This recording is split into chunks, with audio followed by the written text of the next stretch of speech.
ஐடில வேலை பார்க்குறவங்கலாம் வந்து காலையில சாப்பிடுறாங்க. செரிமானம் ஆக மாட்டேங்குது. உட்காந்துக்கிட்டே வேலை பார்க்குறாங்க. இது சோடா குடிக்கிறது. அப்படிங்கிறதுனால அவங்களுக்கு அந்த செரிமான பிரச்சனையினால இதய கோளாறு ஏதாவது வருமா? உலகளவில் மேக்ஸிமம் ஹார்ட் அட்டாக் என்னைக்கு தெரியுமா வருது? வர நேரம் காலையில் 5லேருந்து 8 வரைக்கும் தான் heart attack. Maximum heart attack. அதுவும் திங்கட்கிழமை. இந்த சனி, ஞாயிறு என்ன பண்ணாங்க, நல்ல லீவு என்ஜாய் பண்ணுறாங்க. அதுவும் ஞாயிற்றுக்கிழமை திங்கட்கிழமை முடிந்த ஞாயிற்றுக்கிழமை 12 மணி நல்லா மாமிசம் சாப்பிட்றது. சாப்பிட்டுட்டு அப்போ தான் ட்ரிங்க்ஸு, ஸ்மோக்கிங் எல்லாம் பண்ணிட்டு போய் படுக்கிறான்ல.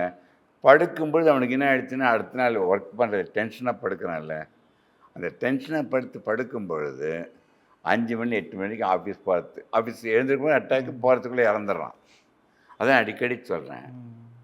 இரவு சாப்பிடுவதற்கு முன்பு, தூங்குவதற்கு முன்பு 3 மணி நேரத்துக்கு மேலே சாப்பிட்டுடணும்.